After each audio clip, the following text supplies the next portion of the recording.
Manolotra ny arahaba tompoko araka ny fampitam-baovao izay navoaka omaly dia misy fikorontanana ao amin'ny lakan-dranon'ny Mozambika ao izay mamevahana ihany koa ny tsikony talio eto Madagasikara.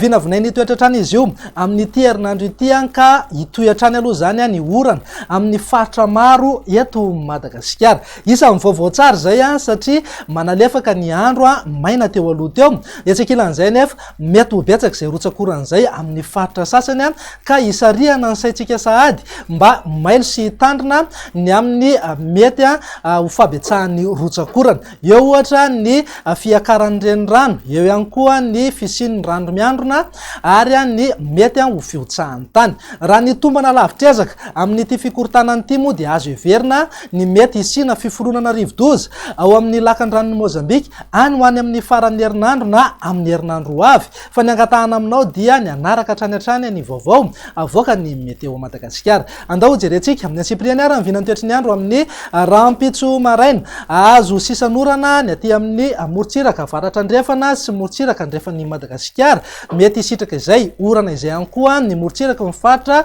Androya sy Anosy. Ho an'ny afo voatamy moa dia andrahona ny voamaraina na ifandimby ao ny rahona sy ny masoandro. Mifatra sisa dia ho maina ny andro amin'ny ankapobeny na ibalika be ingaby masoandro. Raha ho an'ny tolakandro indray dia saika andrahona na andrahona mitsitokotoko ny aty amin'ny fatra Sava, Nalanjorofo, Atsinanana ary Vatovavy-Fitovinany. Mety isy ihany moa ny Erdjika isina orana tandrifin-drahona indrindra ny alina. Mifatra sisa rehetra dia miandrandra oram-baratra mety alohavana na arahana tafitra avokoa. Raha mivinany maripana raha ampito zao dia manankatra any amin'ny 3 degré any amin'iny fatry Antsoia sy Taolagnaro iny maripana ambony indrindra raha toka misy fidinana zany ho an'ny afo voatany eo amin'ny 3 ka hatramin'ny 7 degré. Andao jerentsika indray raha mivinany toetry ny andro amin'ny alarobia ho avy izao.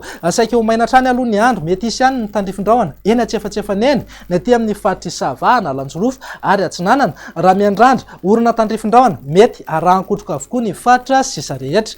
Raha ny vinany maripana kosa indray tsy dia misy fiovana aloha raha noharina ny talata fa dia manodidina amin'ny 3 ka hatramin'ny 4 degré ny maripana ambony indrindra ho an'ny afo voatany, 3 degré any Antsoia sy Taolagnaro. Andao faranantsika amin'ny vinany toetry ny andro amin'ny alakamisy ary izay dia ho maina aloha ny andro amin'ny ankapobeny ny aty amin'ny tapany atsimon'ny Madagasikara. Raha toka andrahona ny aty amin'ny ilany Atsinanana mety isy ihany ny tandrifin-drahona andalo indraindray. Ny fatra sisa rehetra moa dia miandrandra oram-baratra mety alohavana na arahana tafitra avokoa. Mety mitsitokotoko ihany moa izay orana izay indraindray. Raha ny vinany maripana ho amin'ny alakamisy izay zao dia manankatra any amin'ny 3 degré hatrany aty amin'ny fatra avaratra andrefan'ny Madagasikara.